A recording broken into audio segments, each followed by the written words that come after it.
Hello and welcome to Your Average Bear Gaming. I'm George. Today I'm going to start working on this guy, the Ynnari Visarch, or the Visarch of the Ynnari. Whatever you want to call it, that's what we're painting today. I'm going to build him up, give him a prime, and then we'll come back and talk about the plan. Thanks for joining us. It should be fun.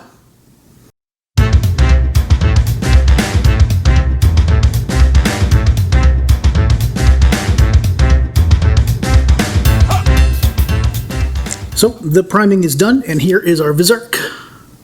It's looking pretty sharp. It wasn't a complicated model to build. It wasn't particularly finicky except for his sword arm. It's attached in a really weird way, but you're able to figure it out. But I don't know if it's as strong as it could be, the bond between this part and the body, but that's fine. We'll deal with it if it comes loose, but I'm pretty confident in it. It's fine. Gave it a base, just some rubble, a couple of skulls, and the overall feel of this model is kind of grim, kind of menacing, and so I'm hoping to have a painting style that kind of mimics that. And to accomplish that, I used a prime of black, and then I gave it a fairly generous zenithal highlight. So you can see kind of underneath, it's pretty black, and in areas that are facing up, it's fairly white. And so I went with white because I want the differences between the light and the dark to be very, very stark, and I want my colors that I choose to be fairly saturated on those parts that are kind of on top and fairly muted in any areas that are in shadow. That's the plan anyway. So the paint job will, as usual, be divided into three major parts: the base coat glaze, the washing, and then the detailing. I'm going to keep this one fairly simple. It's a cool looking model, and I think a simpler paint job will allow the details in this model to kind of jump out and do most of the heavy lifting without being threatened by my clumsy detailing skill levels. So here's the plan.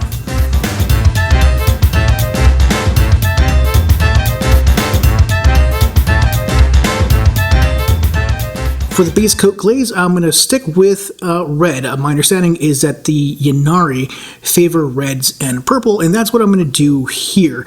So the armor is going to be red. There's going to be some purple highlights, like say on that, I guess it's a pauldron, but maybe it's an epaulet or something like that. So I'll use purple as a highlight. I'll have red as the armor color. As far as the cloak is concerned, I'm thinking black or something like that, and maybe the inside I'll do a different color, maybe purple, something like that, keeping with that accent color. So it's going to be predominantly red, but the cape, man, there's a lot of cape here, and I'm not really skilled with capes, but that's the general plan. Where the washes are concerned, I will probably do a dark wash over the red, probably also the purple to make sure it accumulates in all the little crevices. I'll probably use null oil, as it is a more delicate kind of a wash relative to the army painter stuff. And then the details, well, I'll hit those as I get to them, really. Let's start with the base coat glaze.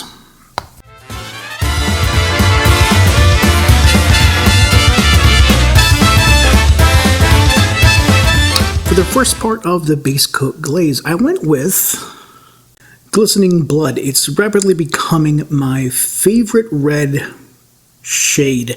I don't know why. It's a very nice dark red. I like it better than some of the others that I've used in the past. Maybe it's because I've used them in the past that I'm gravitating towards this, because it's different. It's nice.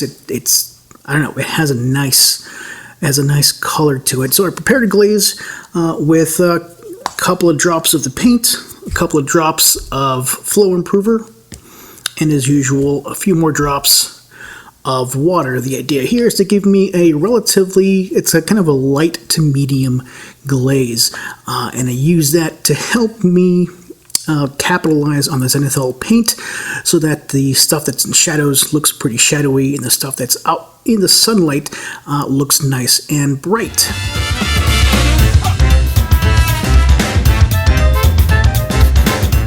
For the Visarch's cape, I was initially leaning towards like a black color, at least on the outside. But then I realized that I kind of wanted something a little bit more earthy than just your normal black. Black capes have been done, so I elected to go with a really dark brown. In this case, a glaze of Armor Painter's Dark Stone. Mixed up a thin to medium bodied glaze, and I added that to the cape, kind of all over the outside, and I included the kind of the fur patch on his left shoulder, and I'll differentiate the fur part from the cape part in a later step, but I wanted them to be roughly the same color, and the only difference being kind of what happens after that. I did the same thing to the tabard up front. I don't know if it's actually called a tabard, but we're going to go with that. The purple I chose for the accent color, the purple was this guy. It's Citadel Colors Xerius Purple. It's a nice bright purple that it seems to glaze pretty well. In other words, when I mix it up with some water and some flow improver, it goes on, creates a really nice glaze, much like Army Painter paints do as well. I haven't had any problems with either, and I'm happy to report that. And I picked out all those pieces that I thought would be interesting to contrast, well, not contrast, but to kind of complement, because red and purple, they're related colors, so I kind of wanted to bring attention to that. And so there's a pauldron or an epaulet or something, the shoulder pad on the right hand, on the right side of the model. I picked pick that to start off with the purple. I did the same thing. There's a couple of little face plates on the model's belt, and in the interior of the cape, I added that color there as well. I'm hoping the colors don't clash and that they work together nicely to give me an overall kind of a warm feeling, but time will tell.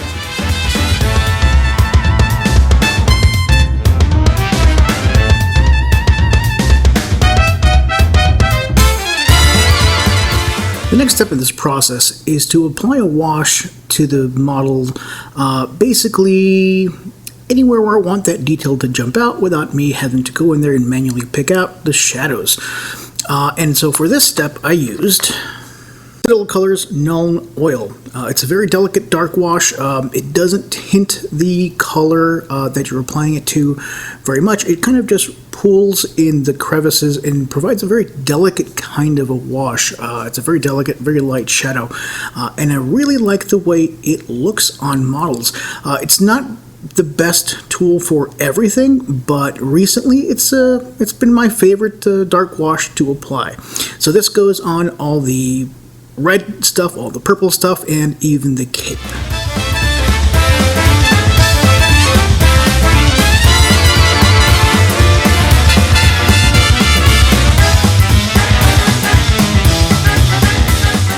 On to the detailing. The washing was really, really quick and easy. It looked pretty good. So I move on to this next step, which is detailing. And this one, it's always a struggle for me because I like to strike a balance between, making sure that I apply a sufficient amount of details that the model is interesting and that the stuff that's been molded into the model, that I do it justice. And so I kind of have to fight with the idea of like, hey, I want to make this a really nice detailed model, while balancing the fact that I'm not really good. I don't have a very steady hand. I'm kind of jittery. So I think I struck a decent balance. On the weapon, I gave it a nice dark undercoat, and then I went up with a very subtle metallic, and I touched that up with a very light wash of the same red paint. One of the other details I picked out, well, this isn't so much a detail as an embellishment. I experimented a little bit with some blending, or maybe it's glazing. I had it on some of the extremities of the red armor. So like on the very top of those radiators that come out of the back, some of the fins on the gauntlets and the knee pads, I added just a splash of purple. It's one of those things that I wanted to try my hand at. I thought it would be a nice way of transitioning from red to purple, and I thought it looks pretty cool. It adds a certain something to the red armor, and it kind of helps me get a little bit of practice. Obviously, I need more practice to go, but I think it's a neat little touch. I didn't do, I was going to dry brush the fur patch on this model's left shoulder, but since I used the glazing, it ended up looking very nice. I didn't end up having to do any dry brushing, and I wanted to keep this video as short as I could. I know my videos get to be kind of long. Other than that, there was a lot of jewelry. The Visarch is lousy with gems, so they each got a black undercoat. Then I went over them with some metallic silver. Then I dotted the pendants with a little bit of white, and then the actual green color went on top of that, and then a wash. And once everything was said and done, I hit it with some varnish, and I gloss coated each and every one of them. There might be 24 of these things. Kind of a pain, but it adds a little splash of extra color on the model, so I think they look okay.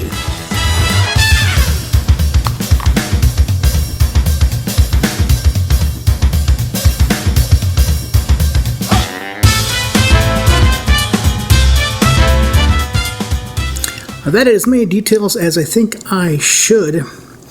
And my Ynnari Visarch is complete.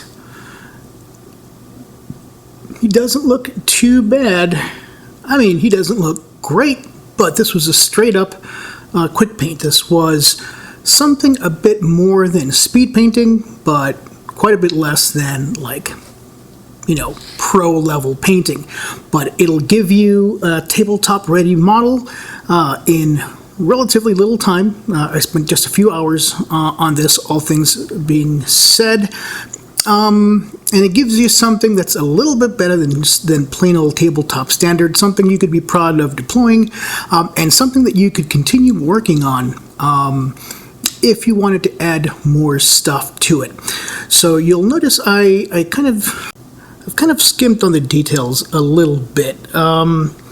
This model has a lot of potential for sinking hours and hours and hours into it, and that's not something that I'm comfortable with, primarily because I don't have really steady hands, I don't have a solid grasp of color theory, etc., etc., and so every time I add a detail, I run the risk of making things look worse. As a case in point, there's a plethora of these jewels on this model, and each one takes quite a bit of time, relative to the rest of the model. You have to hit it with some black undercoat, then you have to hit it with silver to make sure that the setting for the jewel is out. Then you have to undercoat the jewel itself in like a white, and then you have to hit it with a color, and then you have to hit it with a wash to make it look like a gem. And when it's all said and done, you have to go back and hit it with a gloss varnish.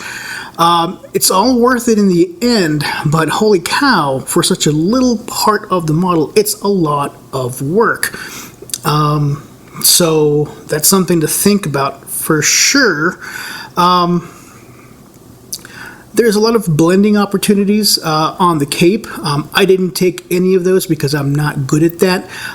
But my treatment of it, just a base coat glaze and a wash did give me some shadows. It gave me my midtones, and there's a bit of highlight there that I can point to as a result of the base coat glazing rather than straight up layer paint.